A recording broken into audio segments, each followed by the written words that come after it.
جب ان سے کہا جاتا ہے کہ جو کتاب اللہ نے اب نازل فرمائی ہے اس کو مانو، تو کہتے ہیں کہ جو کتاب ہم پر پہلے نازل ہو چکی ہے ہم تو اسی کو مانتے ہیں، یعنی یہ اس کے سوا اور کتاب کو نہیں مانتے، حالانکہ وہ سراسر سچی ہے اور جو ان کی آسمانی کتاب ہے اس کی بھی تصدیق کرتی ہے۔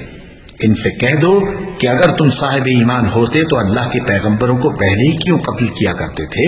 اور موسیٰ تمہارے پاس کھلے ہوئے معجزات لے کر آئے، پھر تم ان کے کوہ طور پر جانے کے بعد بچڑے کو معبود بنا بیٹھے، اور تم اپنے ہی حق میں ظلم کرتے تھے۔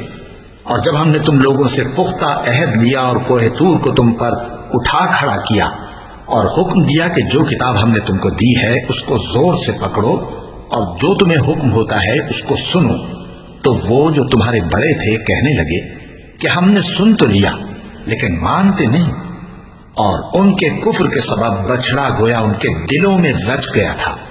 اے پیغمبر ان سے کہہ دو کہ اگر تم مومن ہو تو تمہارا ایمان تم کو بری بات بتاتا ہے۔ کہہ دو کہ اگر آخرت کا گھر اور لوگوں یعنی مسلمانوں کے لیے نہیں اور اللہ کے نزدیک تمہارے ہی لیے مخصوص ہے تو اگر سچے ہو تو موت کی آرزو تو کرو، اور ان اعمال کی وجہ سے جو ان کے ہاتھ آگے بھیج چکے ہیں یہ کبھی اس کی آرزو نہیں کریں گے، اور اللہ ظالموں سے خوب واقف ہے۔ اور ان کو تم اور لوگوں سے زیادہ زندگی کے حریص دیکھو گے، یہاں تک کہ مشرکوں سے بھی بڑھ کر۔ ان میں سے ہر ایک یہی خواہش کرتا ہے کہ کاش وہ 1000 برس جیتا رہے، مگر اتنی لمبی عمر اس کو مل بھی جائے تو اسے عذاب سے تو نہیں چھڑا سکتی، اور جو کام یہ کرتے ہیں اللہ ان کو دیکھ رہا ہے۔ کہہ دو کہ جو شخص جبرائیل کا دشمن ہو اس کو غصے میں مر جانا چاہیے، کیونکہ اس نے تو یہ کتاب اللہ کے حکم سے تمہارے دل پر نازل کی ہے جو پہلی کتابوں کی تصدیق کرتی ہے اور ایمان والوں کے لیے ہدایت اور بشارت ہے۔ جو شخص اللہ کا اور اس کے فرشتوں کا اور اس کے پیغمبروں کا اور جبرائیل اور میکائیل کا دشمن ہو تو ایسے کافروں کا اللہ دشمن ہے۔ اور ہم نے تمہارے پاس سلجھی ہوئی آیتیں ارسال فرمائی ہیں، اور ان سے انکار وہی کرتے ہیں جو بد کردار ہیں۔ ان لوگوں نے جب جب اللہ سے کوئی عہد کیا تو ان میں سے ایک فریق نے اس کو کسی چیز کی طرح پھینک دیا۔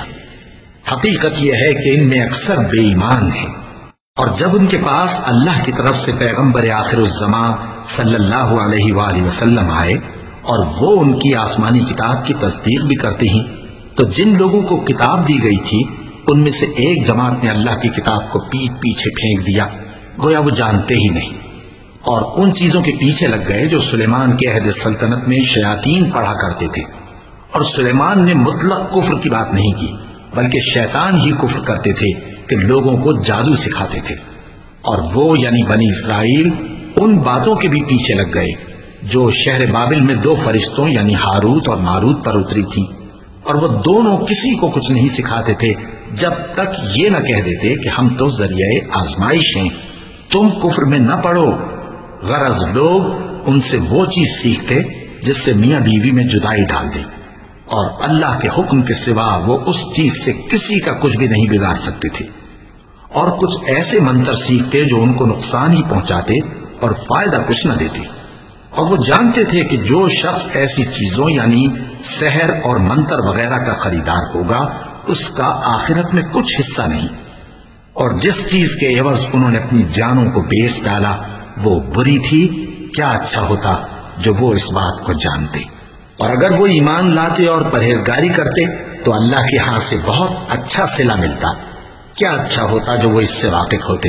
اے اہل ایمان، گفتگو کے وقت پیغمبر صلی اللہ علیہ وآلہ وسلم سے رائنا نہ کہا کرو، انظرنا کہا کرو، اور خوب سن رکھو، اور کافروں کے لیے دکھ دینے والا عذاب ہے۔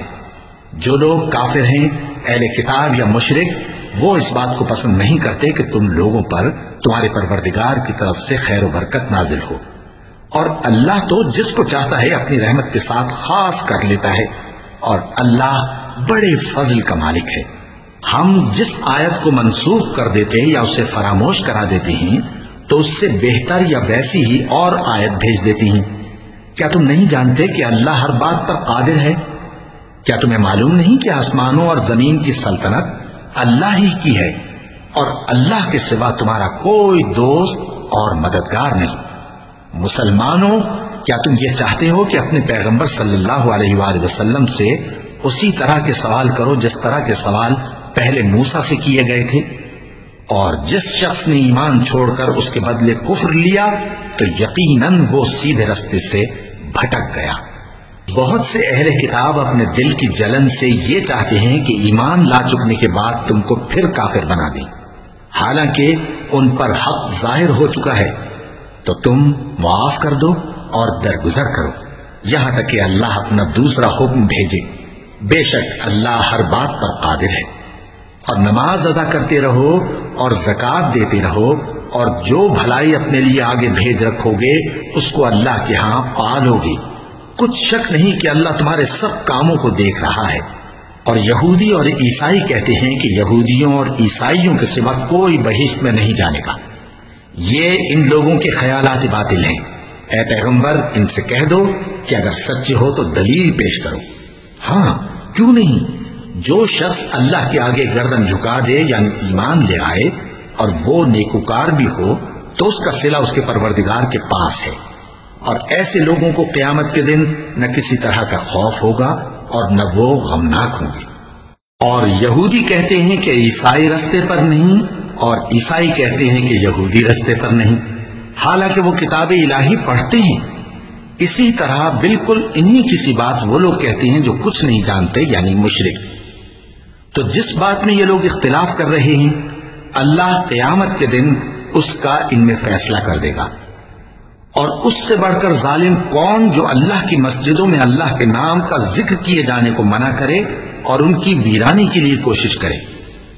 ان لوگوں کو کچھ حق نہیں کہ ان مسجدوں میں داخل ہوں مگر ڈرتے